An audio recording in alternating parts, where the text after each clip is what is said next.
Assalamualaikum warahmatullahi wabarakatuh. Bertemu lagi dengan saya Sabina Zahra dengan NIM 2101071009 dari kelas 2A D3 Akuntansi. Pada minggu ini kita akan membahas tentang operasional kredit dan analisis. Saya akan menjelaskan mengenai pengertian kredit. Kredit yang artinya percaya, karena kan kepada orang atau lembaga adalah berdasarkan kepercayaan. 98 tentang perbankan. Kredit adalah penyediaan uang atau tagihan yang dapat dipersamakan dengan itu. Pinjam meminjam antar bank dengan pihak lain yang mewajibkan pinjaman untuk melunasi utangnya setelah jangka waktu tertentu dengan pemberian bunga. Selanjutnya yaitu ada tujuan dan fungsi manfaat dan fungsi kredit. Yang pertama yaitu tujuan kredit untuk mencari keuntungan. Tujuan utama pemberian kredit adalah untuk memperoleh keuntungan. Hasil keuntungan ini diperoleh dalam bentuk bunga yang diterima oleh bank sebagai balas jasa yang biaya administrasi kredit yang dibebankan kepada nasabah. Yang kedua yaitu membantu usaha nasabah. Tujuan selanjutnya yaitu membantu usaha nasabah yang memerlukan dana untuk investasi maupun dana untuk modal kerja. Yang ketiga yaitu membantu pemerintah dalam berbagai bidang, baik bagi pemerintah semakin banyak kredit yang diiurkan oleh perbankan, maka semakin baik, mengingat semakin banyak kredit berarti adanya kecurangan dalam rangka meningkatkan pembangunan di berbagai sektor, terutama sektor real. Selanjutnya yaitu ada fungsi dari kredit. Yang pertama yaitu meningkatkan daya guna uang. Maksudnya jika uang hanya disimpan saja di rumah, tidak akan menghasilkan sesuatu yang berguna. Yang kedua yaitu meningkatkan peredaran dan lalu lintas uang. Di dalam hal ini, uang diberikan atau disalurkan akan beredar di suatu wilayah ke wilayah lainnya. Sehingga suatu daerah yang kekurangan uang dengan memperoleh kredit, maka daerah tersebut akan memperoleh tambahan uang. Selanjutnya yaitu meningkatkan daya guna barang. Kredit yang diberikan oleh bank akan dapat digunakan oleh si debitur untuk mengelola barang yang semula tidak berguna menjadi berguna atau bermanfaat. Yang keempat yaitu meningkatkan peredaran barang, di mana kredit dapat pula menambah atau memperlancar arus barang dari suatu wilayah ke wilayah lainnya, sehingga jumlah barang yang beredar dari suatu wilayah ke wilayah lainnya bertambah, atau kredit dapat pula meningkatkan jumlah barang yang beredar. Selanjutnya yang kelima ada sebagai alat stabilitas ekonomi. Dapat diberikan kredit dikatakan sebagai alat stabilitas ekonomi karena adanya kredit yang diberikan akan menambah jumlah barang yang diperlukan oleh masyarakat. Selanjutnya yang keenam yaitu untuk meningkatkan kegairahan berusaha. Bagi si penerima kredit tentu akan mendapatkan meningkatkan kegairahan berusaha. Apalagi si nasabah memang modal pas-pasan. Selanjutnya yaitu untuk meningkatkan pemerataan pendapatan. Semakin banyak kredit yang disalurkan, maka semakin baik, terutama dalam meningkatkan pendapatan. Selanjutnya yaitu untuk meningkatkan hubungan internasional. Dalam hal ini, pinjaman internasional akan dapat meningkatkan saling membutuhkan antara si penerima kredit dengan si pemberi kredit. Yang selanjutnya yaitu ada unsur-unsur kredit. Yang pertama yaitu kepercayaan.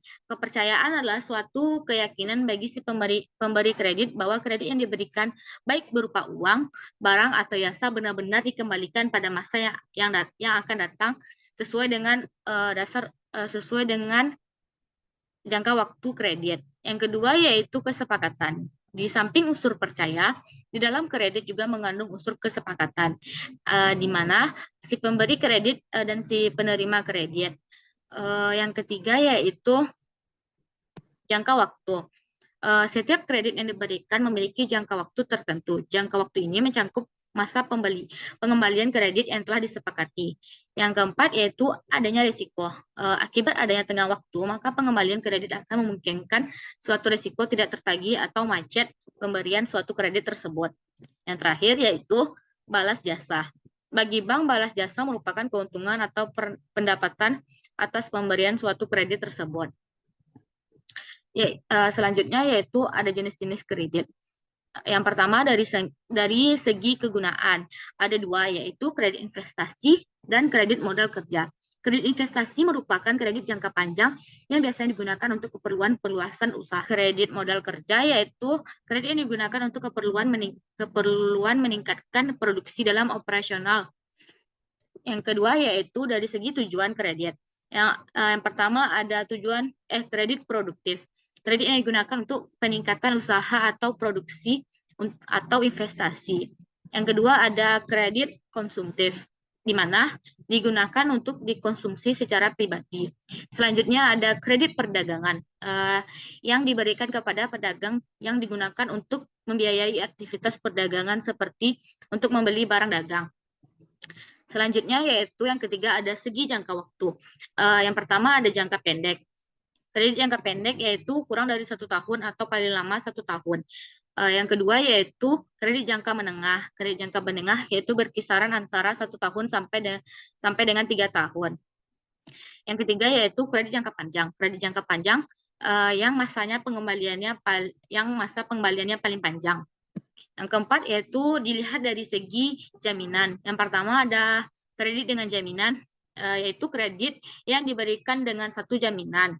Yang kedua ada kredit tanpa jaminan, merupakan kredit yang diberikan tanpa jaminan barang atau orang tertentu. Yang terakhir adalah dilihat dari segi sektor usaha. Yang pertama ada sektor pertanian yang merupakan kredit yang dibiayai untuk sektor perkebunan atau pertanian. Yang kedua ada sektor peternakan, di mana kredit yang diberikan untuk sektor peternakan, baik jangka pendek maupun jangka panjang. Yang ketiga yaitu sektor industri, merupakan kredit yang diberikan untuk biaya industri, baik industri kecil, industri menengah, atau industri besar. Yang keempat yaitu sektor kredit pertambangan, yang merupakan kredit sektor lainnya. Selanjutnya yaitu ada prinsip-prinsip karakter, yaitu ada 5C. Yang pertama yaitu karakter atau karakter. Karakter hampir sama dengan personality. Jadi diperhatikan dan diteliti tentang kebiasaan-kebiasaan, sifat pribadi, cara hidup, dan keadaan keluarga. Yang kedua yaitu capacity atau kemampuan seseorang dikatakan hebat dalam berbagai versi.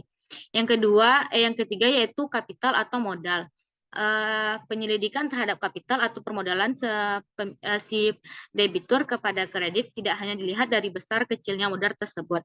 Yang keempat yaitu ada jaminan. Dalam mencari data atau meyakinkan nilai kredit, jaminan merupakan hal yang diperhitungkan paling akhir. Artinya, bila mana masih ada suatu kesaingan dalam pertimbangan-pertimbangan yang lain, maka kredit masih bisa diberikan kesempatan bila memberikan jaminan. Yang terakhir yaitu ada kondisi, yaitu nilai kredit tidak hanya ditentukan oleh 4C di atas, tetapi kondisi ekonomi secara umum serta kondisi pada sektor usaha, si pemilik kredit perlu pula mendapatkan penelitian.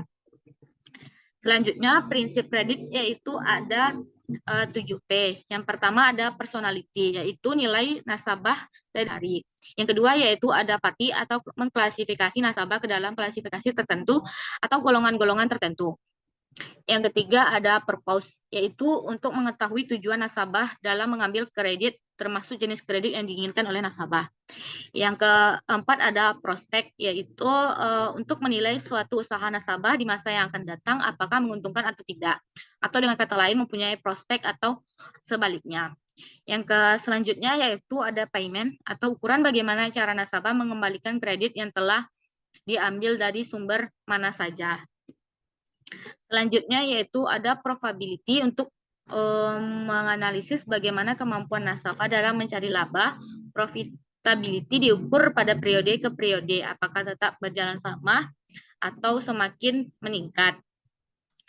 Yang terakhir yaitu ada protection, yaitu tujuannya adalah bagaimana menjaga kredit yang dikeluarkan oleh bank maupun melalui suatu perlindungan. Perlindungan dapat berupa jaminan barang atau orang atau jaminan asuransi. Selanjutnya yaitu aspek-aspek dalam menilai kredit. Yang pertama yaitu ada aspek hukum, merupakan aspek untuk menilai kebiasaan dan keabsahan dan keaslian dokumen-dokumen atau surat-surat yang dimiliki oleh calon debitor. Yang kedua yaitu aspek pasar dan pemasaran, merupakan aspek untuk menilai prospek nasabah sekarang dan di masa yang akan datang. Yang ketiga ada aspek keuangan, yang merupakan aspek untuk menilai kemampuan calon nasabah dalam membiayai dan mengelola usahanya.